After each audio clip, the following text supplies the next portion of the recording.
Yung umiiyak si baby, tapos hindi mo na alam yung gagawin mo.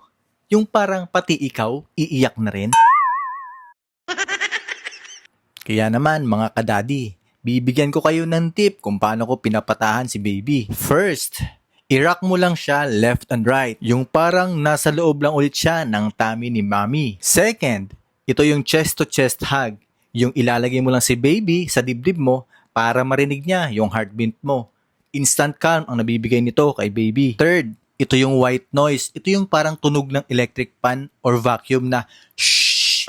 Sa tenga nila, paborito nila yan. Para bang sinasabi mong tumahimik ka na pero sweet. Fourth, swaddle. I-wrap mo si baby ng malambot na lampin or swaddle blanket. Yung parang gagawin mo siyang baby burrito. Gusto nila yon kasi feeling nila nasa loob ulit sila ng tiyan ni mami. Fifth, baby burp session. Baka kailangan lang ni baby na mag-burp. At may iba't ibang klase din yung pagpapaburp kay baby. Depende yon kung saan sa hihiyang. 6. Check diaper. Baka mamaya kargado na yung diaper niya kaya naiirata na siya. 7th, feeding time. Check mo si baby. Baka mamaya gutom lang siya. 8.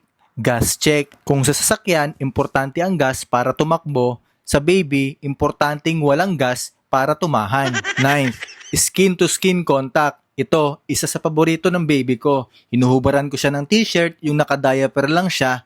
Super calm sa pakiramdam niya. 10th, walk around.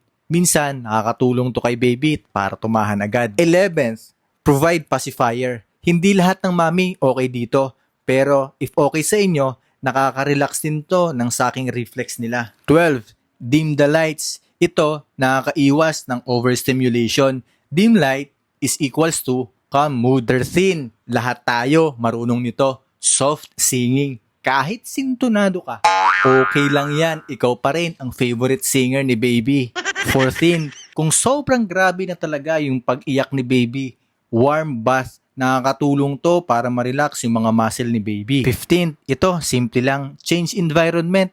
Yung simpleng paglipat ng kwarto, pagpunta sa sala, nakakatulong din yon para maiba ang sensory input. 16th, ito, lahat kumakalma.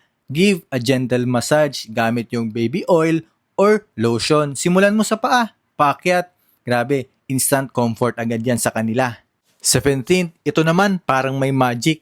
Offer a finger to hold. Simpleng pahawak lang kay baby ng daliri mo, minsan tumatahan si baby. 18, ito isa sa paborito ng baby ko, yung football hold, yung binubuhat ko si baby na nakadapa sa braso ko.